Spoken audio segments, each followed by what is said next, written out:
Kita semua hidup. Kalau kita tidak hidup, mungkin tidak bisa hadir ke tempat ini kecuali dihadirkan oleh orang lain. Tetapi kadang-kadang ada pertanyaan-pertanyaan sederhana yang sulit untuk dimengerti. Saudara hidup? Oh iya, jelas saya hidup. Apa artinya hidup? Ya, hanya pertanyaan seperti itu. Ya, kita akan kesulitan menjawab apa artinya hidup. Lalu hidup ini untuk apa? Apa yang saudara tuju? Ya memang kalau kita ingin sembrono menjawab, ya kita bisa menjawab dengan ya tidak tahu. Saya muncul di dunia ini juga bukan kehendak saya, tiba-tiba muncul begitu. Ya, salah yang melahirkan misalnya begitu ya. Ya itu kalau kita mau menjawab dengan sembrono, dengan tidak berpikir panjang, dengan ngawur, ya bisa begitu. Dahulu kita mengenal IQ, ya, IQ. Intelligence Quotient.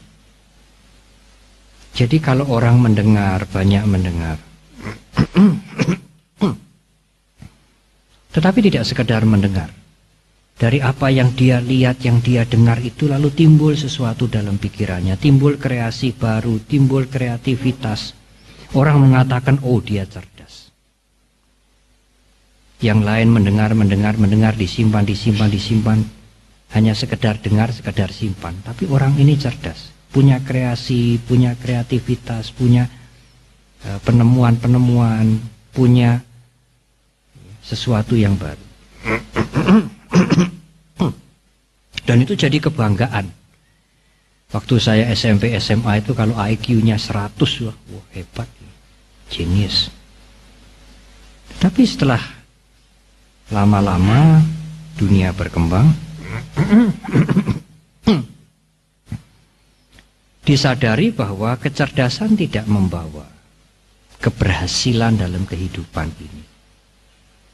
Meskipun dia cerdas, meskipun dia kreatif, dia tidak bodoh. Kalau dia tidak bisa menahan emosinya, dia gagal. Marah ya marah, ditanya sedikit marah, diingatkan sedikit marah. Karyawan, keluarganya, stafnya salah sedikit marah.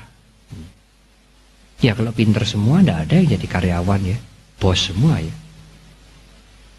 Oleh karena itu disadari tidak hanya intelligence, tidak hanya intelektual, tetapi emotional quotient, kepandaian untuk memanage emosi, mengendalikan emosi, menjaga emosi supaya tidak negatif, menyakitkan hati orang lain jauh lebih penting daripada dia pandai, cerdas tapi meledak-ledak, tidak bisa mengendalikan diri.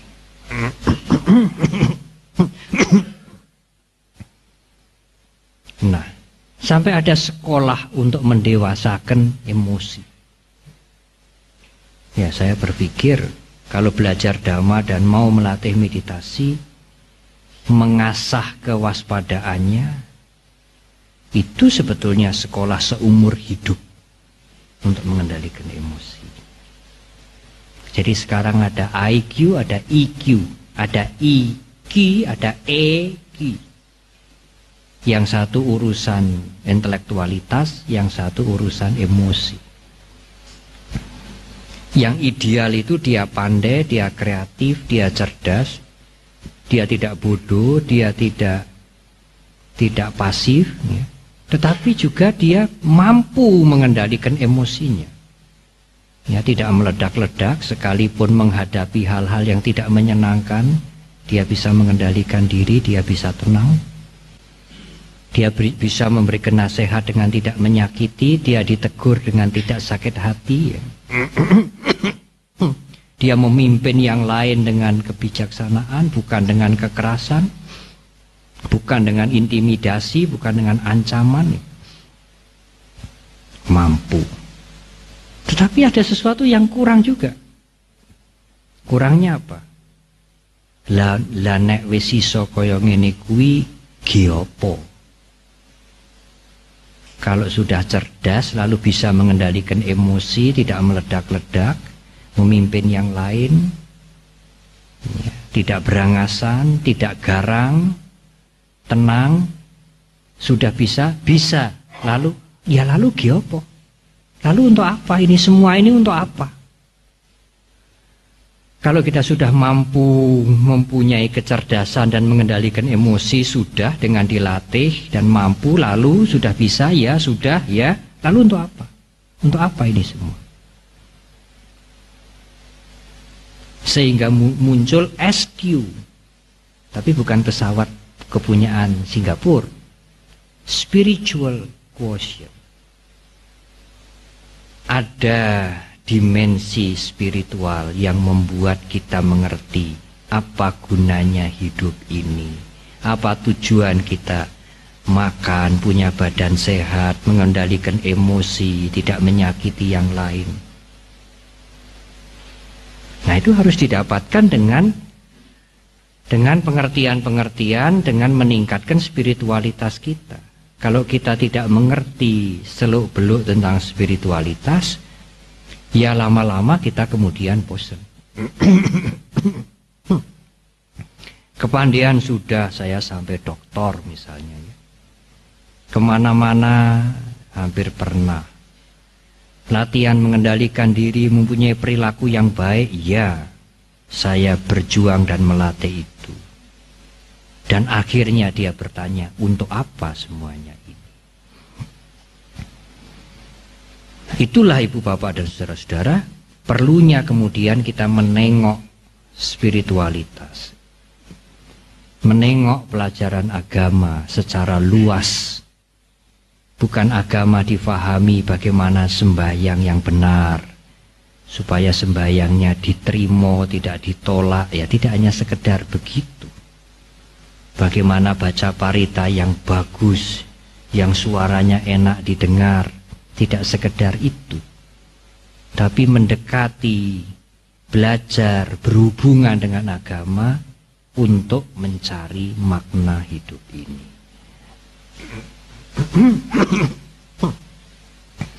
Tetapi saya tidak akan berteori panjang-panjang tentang tujuan hidup. Saya akan memulai yang praktikal saja, yang praktis saja. Saya pernah singgung pada waktu khotbah perkawinan di sini, tanggal 30 Agustus. Tapi karena waktu itu upacara perkawinan resmi, keluarga pengantin juga mungkin tidak biasa duduk di bawah berlama-lama, saya tidak bisa khotbah berpanjang-panjang. Saya khotbah seperlunya saja. Saya sampaikan di dalam khotbah perkawinan itu,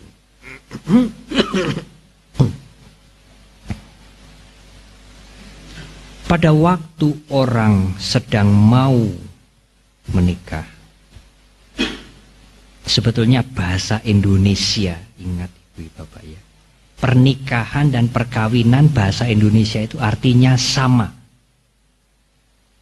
Tapi hanya orang Jawa sendiri lalu dicarikan arti lain. Pernikahan itu peresmian, ijab, pengukuhan. Perkawinan itu hubungan seksual.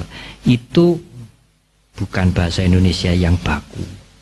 Bahasa Indonesia yang baku, perkawinan dan pernikahan itu sama artinya. Sinonim, seperti wanita dengan perempuan itu sama, tidak berbeda.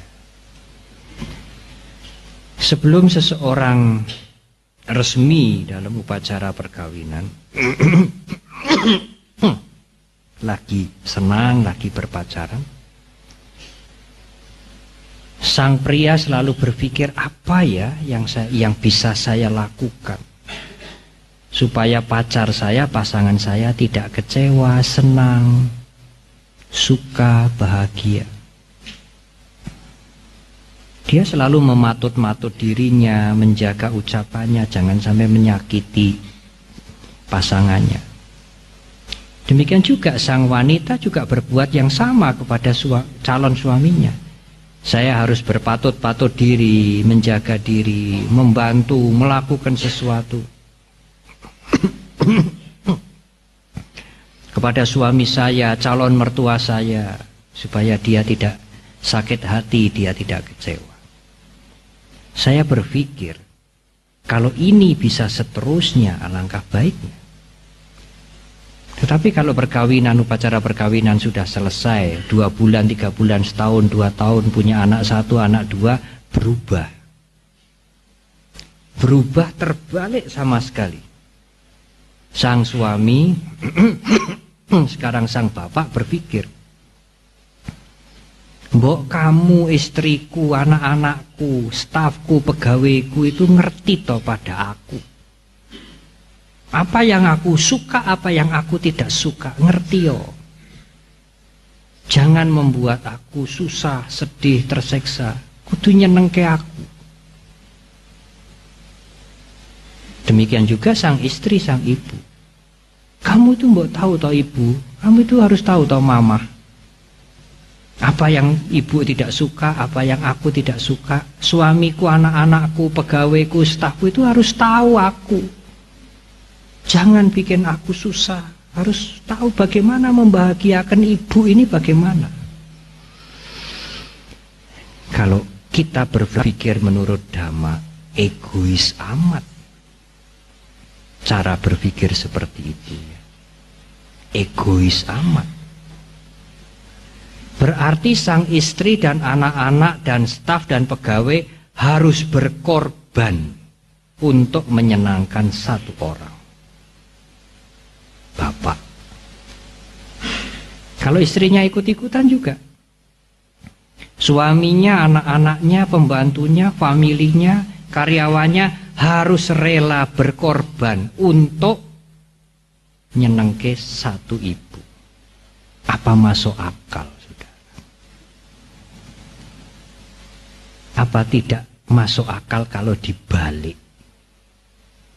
Sang suami, sang ayah harus berpikir, aku harus berkorban untuk istriku, anak-anakku, karyawanku, keluargaku, masyarakat. Aku tidak usah senang, tidak apa-apa. Satu orang berkorban untuk banyak orang. Apa tidak lebih masuk akal?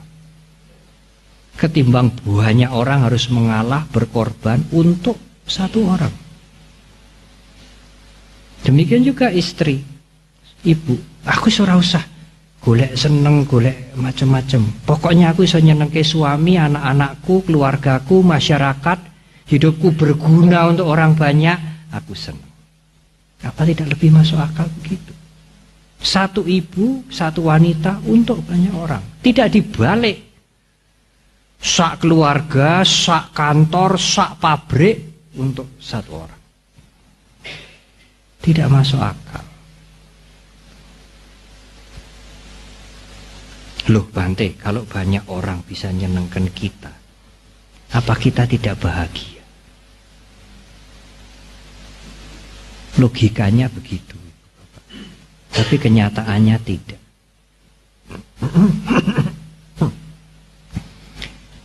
Kalau misalnya saya kepala rumah tangga, tiap hari saya menuntut, hari ini siapa yang sudah menyenangkan saya? Anak saya tidak pernah menyapa, nggak pernah menyenangkan saya, nggak pernah bawa apa-apa. Istri saya sibuk sendiri, pegawai-pegawai saya sibuk sendiri. Aku kok nggak disenangkan, aku kok nggak diperhatikan. Dia hanya berpikir begitu terus tiap hari. Dia orang yang paling menderita. Karena dia memikirkan orang lain menyenangkan dia. Kalau saya balik, saya tidak pernah memikirkan orang lain menyenangkan saya, tetapi hari ini saya sudah menyenangkan orang lain belum? Oh sudah. Tugas wihara sudah saya selesaikan sebelum saya berangkat ke Solo. Tugas panitia WBSC sudah saya selesaikan. Orang sakit sudah ditengok. Ada orang datang berdana sudah diterima. Nanti disalurkan kepada yang memegang dana.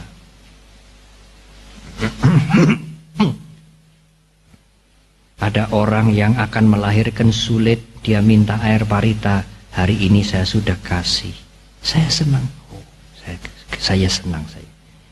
Apalagi kalau nanti selesai dhamma kelas, puluhan orang mendengarkan ceramah saya. Mudah-mudahan ceramah saya berguna. Saya senang. Daripada saya balik, hari ini siapa yang sudah menyenangkan saya ya? Sopir datang telat. Misalnya begitu ya, apalagi masuk kamar lampu kok tidak bisa menyala. Kok orang ngerti nih aku harap teko dino iki lampu ora dandani. Macem-macem nanti Ibu Bapak ya. Macem-macem. Apa saja. Saudara hanya berpikir diriku, egosentris. Saudara tidak akan bahagia. Logikanya kalau orang lain membahagiakan saudara, nyenengke saudara, saudara bahagia. Oh iya. Itu teori yang tidak real. Kalau saudara mau berpikir begitu, tiap hari saudara menderita. Pada saat saudara mau memikirkan orang lain dan mengerjakan sedikit saja untuk orang lain, sudah dilakukan. Aduh, rasanya bahagia. Iya, Bante, itu kalau masih sehat loh. Mengapa? Kalau sudah tua, kalau sudah tidak bisa berbuat apa-apa, kalau jalan kakinya udah 3, sekarang mungkin kaki 5. Apalagi sudah berbaring, bagaimana kita memikirkan orang lain, bagaimana kita menyenangkan orang lain? Mengapa tidak? Kita masih punya pikiran, Ibu Bapak.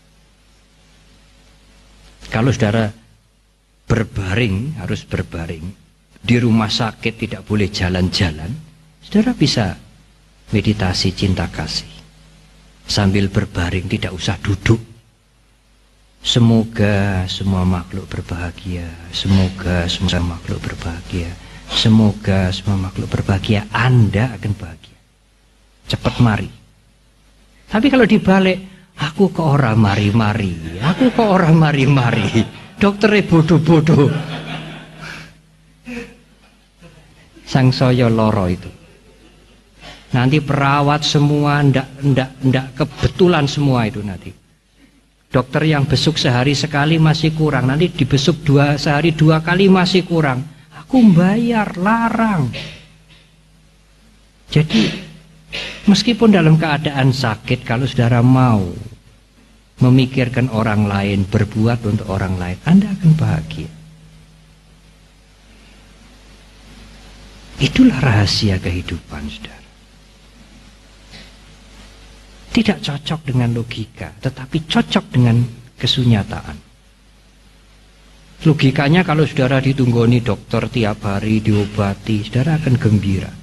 Tidak.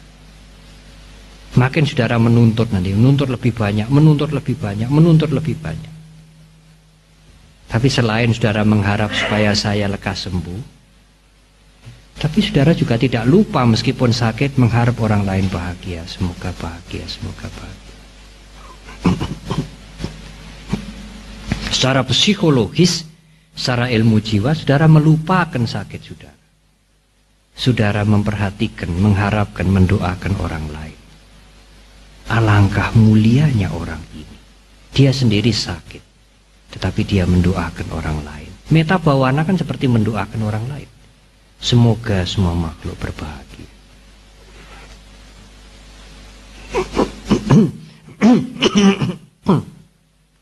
Malahan Ibu Bapak Saudara, mereka yang bertekad menjadi Buddha seperti Buddha Gotama.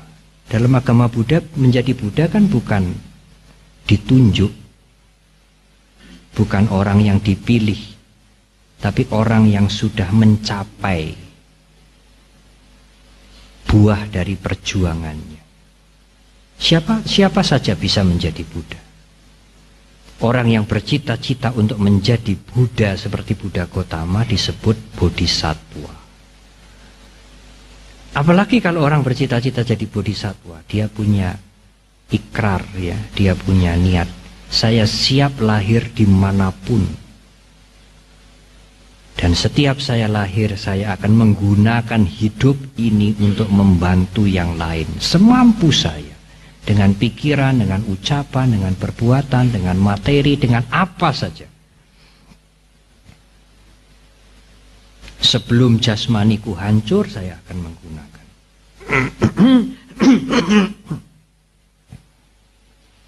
Bahkan nanti kalau saya mati,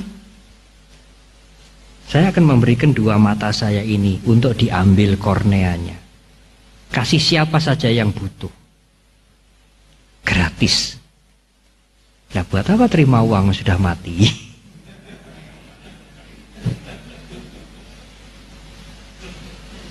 Dan tidak usah takut matanya akan dicungkil, tidak usah takut. Nanti setelah mati dan secara klinis sudah mati betul-betul, tidak lebih dari 8 jam lalu kemudian matanya diambil untuk didanakan kepada yang lain. Pelopor cangkok kornea itu bank mata dari Sri Lanka, dari negara Buddhis. Seminggu sekali kita dapat kiriman kornea dari Sri Lanka, dan dia kirim kemana-mana. Saya sudah teken kasih kornea ini. Ya mudah-mudahan nanti kalau saya meninggal, umat-umat, saudara-saudara saya rela untuk kasih. Kalau tidak rela bagaimana Bante? Ya itu urusan nanti. Yang penting kita punya niat untuk kasih.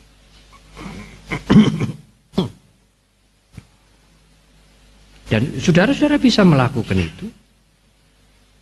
Wah nanti kalau lahir lagi picak. Yang lahir lagi itu arus kesadarannya bukan jasmaninya itu Bapak. Rambutnya, kukunya, dagingnya ya sudah hancur.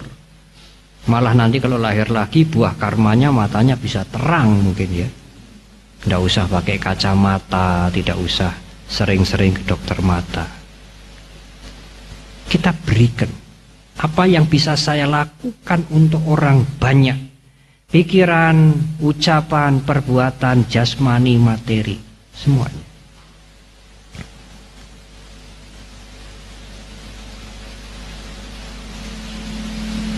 Bahkan kalau di Tibet itu, dikremasi tidak dapat kayu.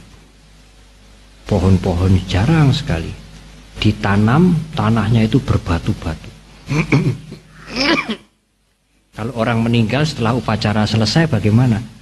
Mayatnya diserahkan kepada petugas, lalu dibawa ke gunung, dipotong-potong, dikasih ke burung. Burung datang makan itu, makan ini. Lalu kemudian tulangnya dikumpulkan. Jadi pada waktu mati pun jenazah kita ini masih berguna untuk burung-burung itu. Lah buat apa untuk kita? Kita sudah lahir di alam yang lain, entah jadi dewa, entah jadi manusia lagi. Itu kan seperti baju yang dibuang itu. Bagus Bante, mahal Bante, lah ya udah rusak ya jadi gombal. Untuk ngepel, untuk apa? Bersih-bersih di WC, di dapur kan seperti itu toh. Ya dulu kita sayang-sayang, kasih kapur baru, disetrika, taruh di lemari yang bagus, harganya puluhan ribu, ratusan ribu, lalu sudah jadi gombal ya. Untuk lap kaki, untuk apa, untuk bersih-bersihkan tempat yang kotor-kotor, yang jorok-jorok, supaya bermanfaat. Nah tetapi sulit Bante, ya. Kita bisa memilih sesuai dengan ukuran kita, Ibu Bapak. Kalau Anda berkeluarga minimal, aku akan berkorban untuk istri dan anak-anakku, dan menantu dan cucu-cucu dan anggota keluargaku dan kenalanku dan masyarakat. Kalau Anda dipercaya dan Anda senang mengurus organisasi olahraga, organisasi agama, wihara, pendidikan, Anda bisa menggunakan waktu Anda yang lain selain mengurus rumah tangga dan anak-anak, mengurus organisasi dengan ketulusan, dengan kesungguhan. Saudara boleh memilih. Kalau saudara mempunyai waktu yang lebih banyak lagi, saudara bisa mengajar di sekolah, bisa memberikan training, dan mengambil honor pas saja. Tidak itu dijadikan untuk menumpuk kekayaan. Saya mendengar ada yang ceramah, isinya ya mirip-mirip dengan yang saya sampaikan. 20 juta paling murah. Sekali undang. Kalau perusahaan yang undang 27 juta. Saya pikir, wah kalau saya dihargai begitu mungkin banyak wihara besar-besar sudah dibangun. Tapi tidak ada nilainya. Nanti apa yang kita abdikan itu tidak ada nilainya. Apa yang kita berikan itu hanya senilai uang itu. Kembali kepada egoisme lagi. Bukan kepada memikirkan orang banyak, bagaimana orang banyak bisa membayar saya. Bertolak belakang.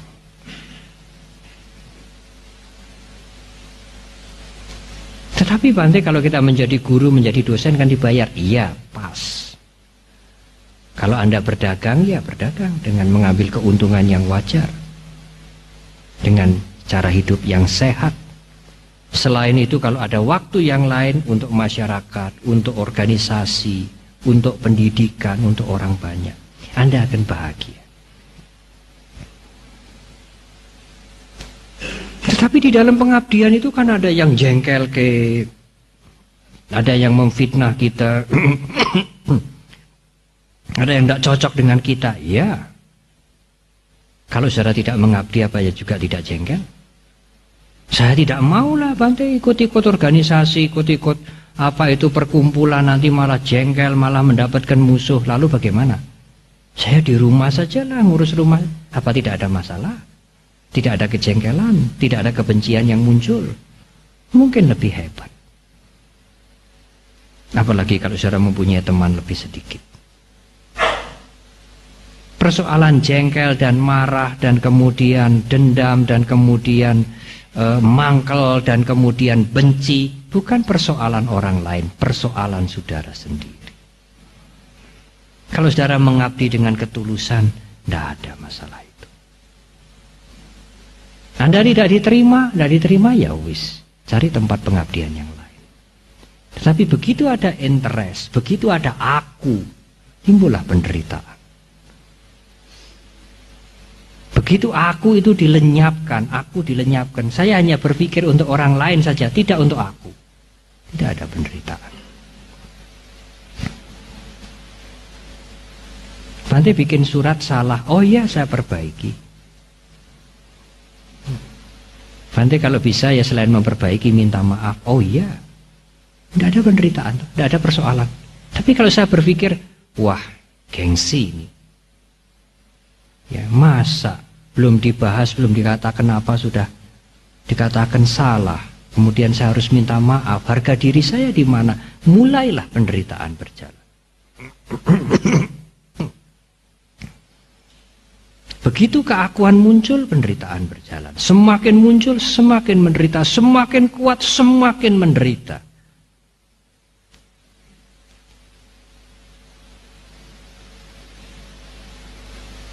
Apa artinya ya? Apa artinya?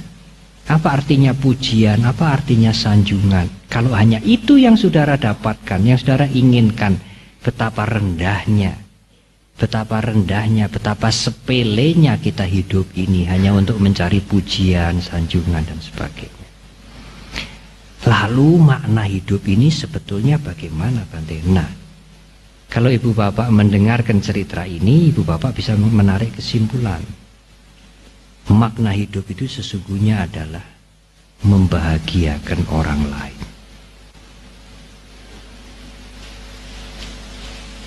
Ya enggak bisa lah dirinya dapat apa loh. Justru kalau saudara membahagiakan orang lain, saudara menjadi orang yang paling bahagia.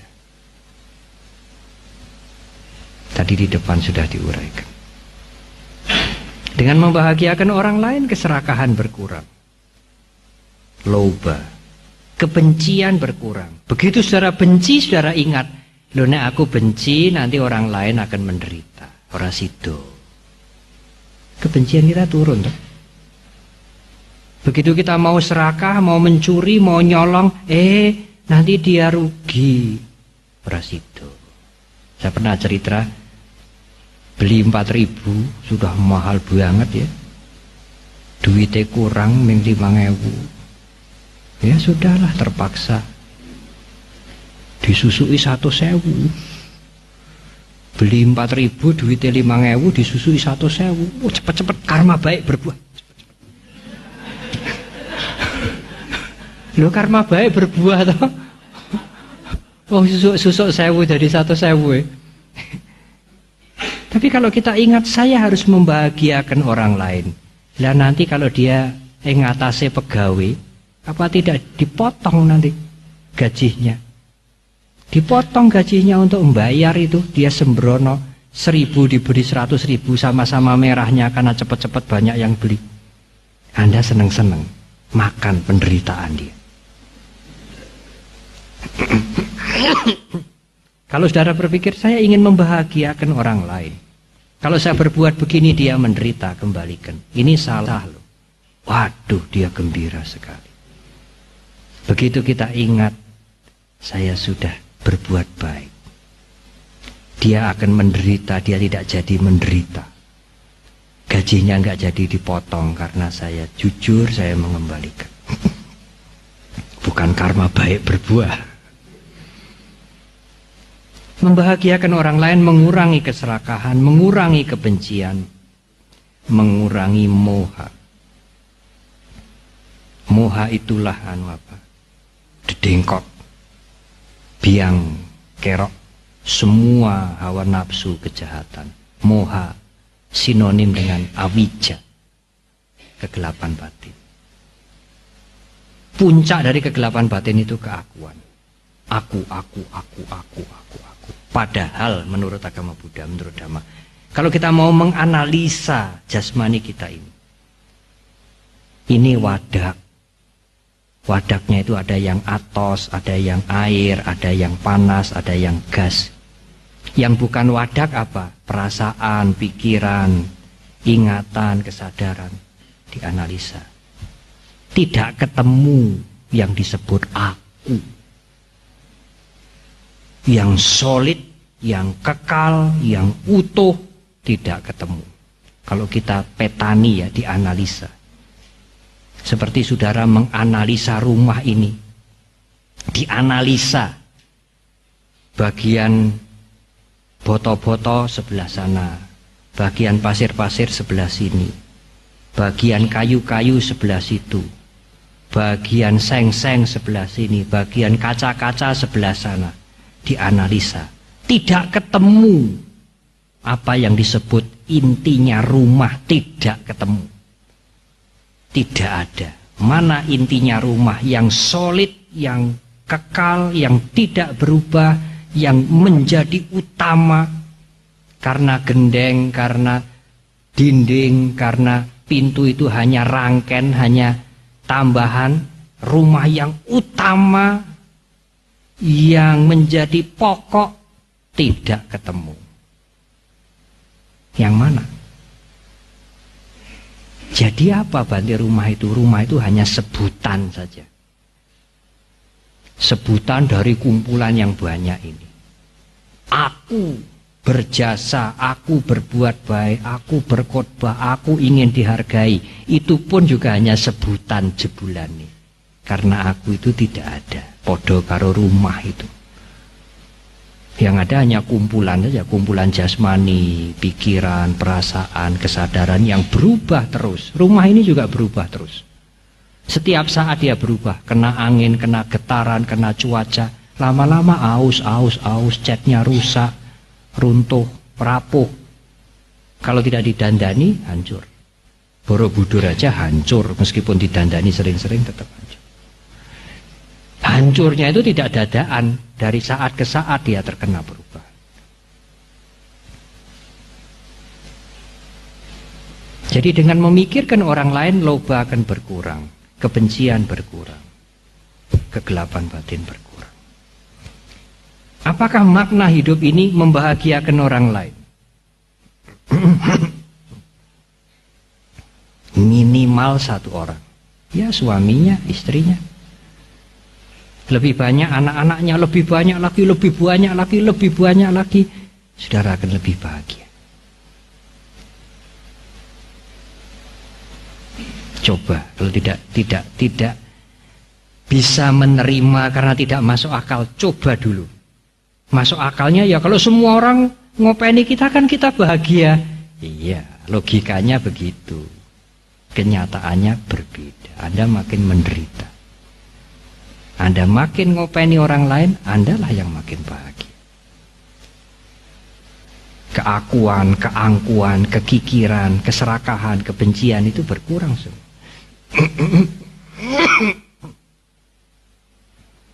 Bahkan ada satu syair yang bagus sekali yang ditulis oleh seorang pujangga Buddhis, Santidewa. Di mana saja masih ada penderitaan, aku sanggup untuk membantu mereka. Kalau mereka haus, aku ingin memberikan air. Kalau mereka sakit, aku ingin memberikan obat. Kalau mereka lelah, aku ingin memberikan tempat tidur. Kalau mereka gelap, aku ingin memberikan pelita. Kalau tidak ada pelita, kalau bisa aku sendiri mau jadi pelita untuk membantu mereka yang gelap. Kalau mereka sakit, aku ingin memberikan obat. Kalau tidak ada obat, aku sendiri ingin menjadi obat untuk membantu dia. Dan itu tidak hanya slogan, itu menjadi sikap mental. Betapa mulianya orang seperti ini. Itulah bodhisattva. Dan kalau dia sudah menyempurnakan paramitanya, dia menjadi Buddha. Dan semua orang bisa mempunyai mempunyai tekad prasetya seperti itu. Kenapa dia tidak memikirkan dirinya sendiri? Untuk apa? Jadi kaya raya, ditinggal juga. Apakah tidak lebih baik kekayaannya, materinya, kedudukannya untuk membahagiakan orang lain? Daripada untuk dirinya sendiri satu orang saja.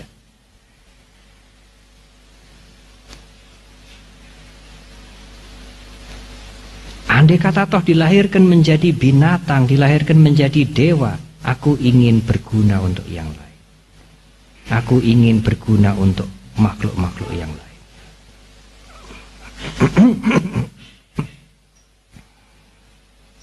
Ibu bapak dan saudara-saudara, ada satu cerita yang menarik. Saya pernah ceritakan di Klaten, tapi tidak semua yang datang ke sini hadir ke Klaten. Cerita ini seperti judul tema khotbah malam, tema dhamma kelas malam hari ini. Memang sulit mengisi dhamma kelas di Dhamma Sundara, itu memang sulit. Pengurus wiharanya punya permintaan, saya tidak boleh cari judul sendiri. Itu memang sulit. Nanti kalau bikunya tidak bisa nuruti permintaannya itu, wah, tidak bermutu. Loh ya, bermutu itu ya dilakoni, tidak hanya dirungokake. Kalau saudara menilai saya, apa gunanya? Ada raja punya 3 pertanyaan. Pekerjaan apakah di dunia ini yang paling penting?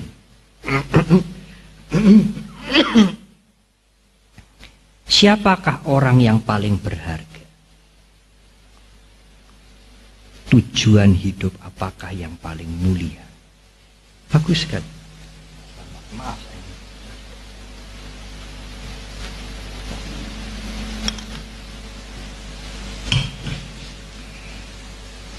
Sudah lumayan saya.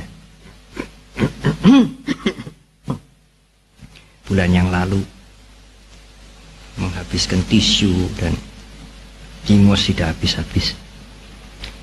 Katanya orang mengatakan, biksu-biksu di Jakarta, wah memang sekarang flu itu macam-macam. Sekarang ada generasi virus yang baru gitu. Tapi Bu Anti ada penyakit yang lebih hebat, berbahaya. Apa? Sakit semos-semos. Bahaya. Apa itu? Senang melihat orang lain susah, susah melihat orang lain senang. Jadi kalau melihat orang lain susah itu senang ya. Apalagi mau nulung ya, orang lain susah malah senang. Apalagi kalau yang susah itu orang yang pernah nyusahkan dia. Tapi kalau orang lain senang, susah dia ikut gembira. Senang melihat orang lain susah, susah melihat orang lain senang. Saudara jangan kena penyakit semos-semos. Lebih bahaya dari SAR itu. Tidak ada yang bisa memberikan jawaban pada raja ini. Suatu ketika dia mendengar ada pertapa di atas gunung yang dikatakan orang suci. Dia mau ke sana. Tapi pertapa ini tidak mau menerima pejabat, tidak mau menerima orang-orang yang memamerkan kekayaannya. Lalu raja ini menyamar menjadi gembel. Pengawalnya, prajuritnya, ajudannya suruh tunggu di bawah. Dia jalan sendiri ke atas.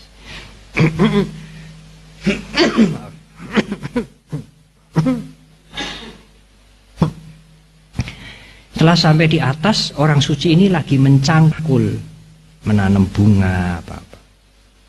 Dia tanya, "Oh, Resi Begawan, saya punya pertanyaan.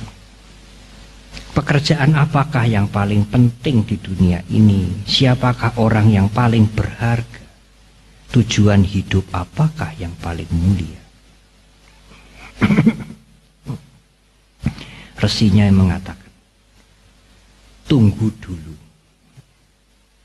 Karena disuruh menunggu, raja yang menyamar ini mengatakan, "Bolehkah saya membantu mencangkul?" "Oh, silahkan." Dia cangkul. Tapi karena raja tidak pernah mencangkul, sebentar sudah capek mengasuh.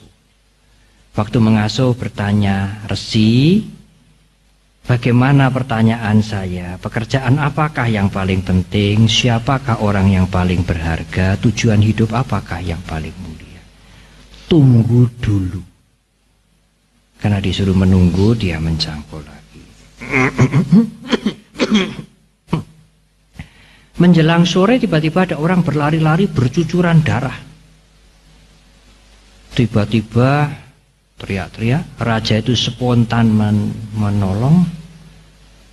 Bajunya yang jelek itu karena dia menyamar disobek, dibalut.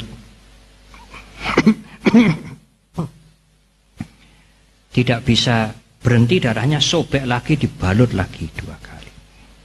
Lalu dibopong sama resinya itu, raja sama resinya itu membopong orang yang luka ini, masuk ke gubuk, kasih minum, kasih air sampai dia merasa tenang dan tidur. Sang raja yang nyamar juga karena kecapean tidur. Besoknya bangun.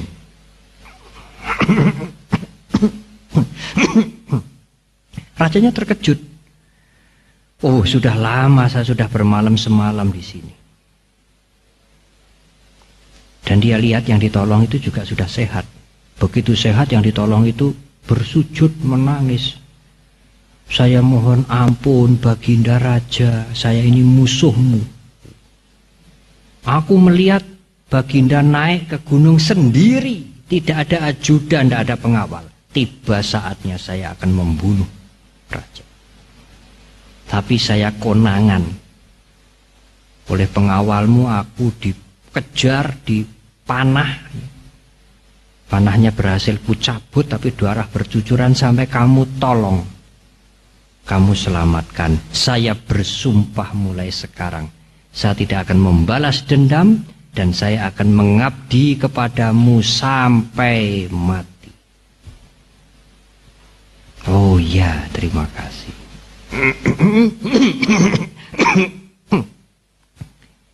Tapi raja ingat lagi lah, pertanyaanku belum dijawab. Sudah 1 malam, dia kembali kepada sang resi. "Bapak Resi, bagaimana pertanyaanku? Pekerjaan apakah yang paling penting? Siapakah orang yang paling berharga? Ya, tujuan hidup apakah yang paling mulia?" Baru tahu resinya kalau itu raja. "Oh, Baginda Raja, pertanyaanmu kan sudah terjawab."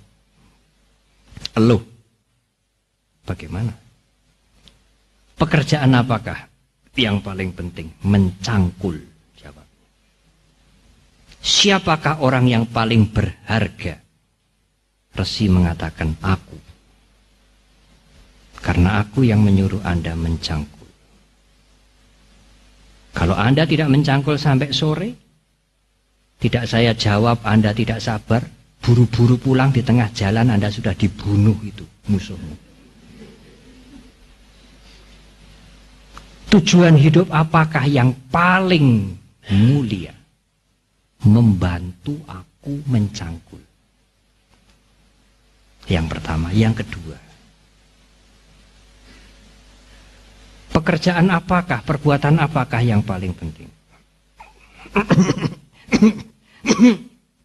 Membalut luka.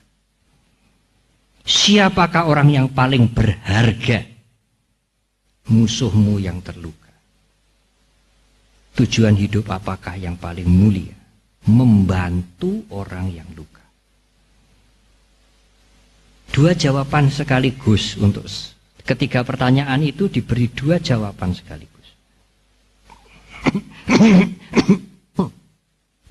Kalau saudara menggunakan intelektual saudara, saudara bisa menarik kesimpulan apa atau janjane jawabannya. Jawabannya yang sesungguhnya adalah pekerjaan apakah yang paling penting? Semua pekerjaan asal tidak jahat yang dikerjakan dengan sungguh-sungguh paling penting. Apakah mencangkul, menyapu lantai, melayani orang, mengambilkan minum, ngeresiki rumah, jaga toko, nyapu jalan, apa saja yang bukan kejahatan, kalau dikerjakan dengan sungguh-sungguh, itu paling penting. Siapakah orang yang paling berharga? Orang lain, bukan diriku. Selain diriku, orang lain, itulah yang paling berharga. Anak, suami, istri, teman, pendeknya orang lain, bukan diriku. Tujuan hidup apakah yang paling mulia? Membantu orang lain, bukan kepentingan diriku. Itulah jawabannya. Itulah tujuan hidup. Kerjakan apa saja asal tidak jahat dengan sungguh-sungguh. Vipassana kan begitu, Ibu Bapak. Orang mengatakan, aku nggak bisa meditasi, aku nggak bisa vipassana. Siapa bilang? Kerjakan apa saja yang baik dengan tenanan, dengan penuh perhatian, mindfulness. Itulah meditasi. Pekerjaan itu jadi berharga. Bulan Desember kan kami akan menerima biku dari 31 negara, 350 biku. Pekerjaan besar sekali. Mereka harus diangkat dari Jakarta ke Jogja mau ke Borobudur. Harus sewa pesawat 2. Tidak gampang. Nanti pesawatnya harus dikasih nomor, biku-bikunya itu harus niteni. Dan tidak hanya nomor, nanti harus ada umat yang membawa itu papan nama. Kasih warna merah, biru, kuning. Jadi dari atas candi, dari airport dia sudah lihat, oh ini mobil saya, ini bis saya. Saya mengatakan kepada anak-anak, kepada umat, semua pekerjaan mulia ya, termasuk Anda nanti membawa tomprang itu juga mulia. Jangan hanya yang jadi bendahara, yang jadi protokol yang mulia, tidak. Yang mendampingi tamu, yang membawa papan nama di bis itu juga perbuatan mulia. Kalau dikerjakan dengan sungguh-sungguh. Pekerjaan apakah yang paling penting, yang sangat penting, apa saja jadi penting. Kalau dikerjakan dengan sungguh-sungguh. Tidak asal-asalan, tidak ndelenger, dan bukan kejahatan. Siapakah orang yang paling berharga? Apakah hanya Buddha? Oh tidak. Semua makhluk orang lain yang paling berharga. Bukan dirinya. Tujuan hidup apakah yang paling mulia? Membantu orang lain. Bukan memikirkan dirinya sendiri. Itulah Ibu Bapak dan Saudara-saudara. Ya secara populer ya, secara populer, secara singkat, apakah yang menjadi tujuan hidup ini sehingga hidup ini bermakna. Bermakna bagi orang lain, kehadiran kita di dunia ini, dilahirkan oleh orang tua kita, hidup sampai umur 60, 70, 80, tidak sia-sia. Berguna bagi orang lain. Bagi diri sendiri, karena kita melakukan sesuatu untuk orang lain, diri kita mendapatkan manfaat yang paling besar. Keserakahan berkurang, kebencian berkurang, iri hati berkurang, kekejaman berkurang, kegelapan batin berkurang, kemelekatan berkurang, hingga akhirnya sebagai yang ditunjukkan Sang Buddha, kita bisa mencapai kebahagiaan yang tertinggi untuk tidak lahir kembali. Kalau saudara mau memperpanjang makna hidup ini, tidak hanya sekedar tidak lahir kembali, Bante, ingin menjadi Buddha. Saya siap lahir kapanpun menolong mereka yang menderita, sampai nanti mencapai pencerahan, mengajar Dhamma, dan meninggal.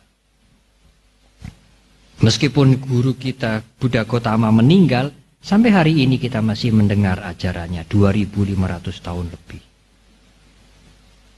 Masih memberikan manfaat, meskipun secara fisik sudah tidak ada, dia masih memberikan manfaat kepada banyak orang. Beberapa hari yang lalu kemarin mungkin saya bertemu dengan orang Belanda. Satu pria, satu wanita. Pertama kali dia datang ke Indonesia. Dia memuji-muji Indonesia. Aduh, hebat. Indah, kotamu, negaramu indah, penduduknya ramah tamah. Tapi di luar negeri, wah, namanya sudah jelek. Waktu saya berbicara dengan teman saya, dengan atasan saya mau ke Indonesia, mereka tertawa. Kami mau pasang berita di koran bahwa Anda mau ke Indonesia sebagai orang yang paling berani. Karena di luar negeri kita ini bom, kerusuhan, tidak punya aturan dan lain-lain dan lain-lain dan lain-lain. Kualitas kita ini nomor 112 menurut Perserikatan Bangsa-Bangsa. Sedangkan Malaysia yang tunggal pager hanya 27-28. Jauh di atas kita. Dulu Malaysia belajar dari Indonesia. Sekarang Indonesia kalah jauh dari Malaysia. Ibu bapak dan saudara-saudara, saya pikir inilah relevansi ajaran Sang Buddha. Marilah kita mengubah paradigma. Cara berpikir kita, bahagia itu kalau aku bahagia. Oh, tidak. Bahagia itu kalau aku bisa membahagiakan orang lain, aku bahagia. Kita harus ubah begitu. Kalau saya mendapat orang lain berbuat untukku yang aku senang, aku bahagia. Sekarang harus diubah. Bahagia itu kalau aku bisa membahagiakan yang lain. Minimal keluargaku, syukur lebih banyak. Dengan cara yang aku bisa. Meskipun tidak sama dengan yang lain. Cobalah ibu bapak ya. Cobalah mulai dicoba besok. Dan kita konsisten. Tidak usah besok, sekarang juga. Kita konsisten. Aku ingin membahagiakan orang lain selain diriku. Tidak usah pikir diri kita. Orang lain. Nanti kalau nggak mikir diri kita, kan kita nggak usah makan, tidak apa-apa. Ya, itu yang tidak mau menggunakan kebijaksanaannya, tidak mau menggunakan pannya. Kalau Anda makan, Anda sehat, Anda kan bisa berguna untuk orang lain lebih panjang. Kalau Anda tidak makan, Anda besok 1-2 hari, 1-2 bulan mati, Anda juga tidak bisa banyak berguna untuk orang banyak. Berguna orang banyak itu pasti berguna untuk dirinya. Tanpa memikirkan dirinya, untuk kepentingan orang banyak, otomatis dirinya akan bahagia. Tapi kalau hanya memikirkan dirinya, kita tidak akan bahagia. Kecewa, jengkel, tidak puas, gelo, marah. Karena hanya egosentris ya. Hanya aku, diriku, aku, diriku. Meskipun sudah berkeluarga, dia juga akan menuntut anakku, istriku harus cocok dengan aku. Sesuai dengan seleraku, menyenangkan aku. Sangat-sangat tidak masuk akal. Jauh dari cita-cita bodhisattva. Jauh dari cita-cita kebudaan. Meskipun kita bukan bodhisattva, bukan Buddha, marilah kita mulai membalik, mengubah paradigma pikiran kita untuk membahagiakan orang lain. Dan itulah hidup kita akan bermakna. Saya ingin menutup sekali lagi, pekerjaan apakah yang paling penting? Semua pekerjaan yang baik yang dikerjakan dengan sungguh-sungguh adalah pekerjaan yang paling penting. Siapakah orang yang paling berharga? Orang lain.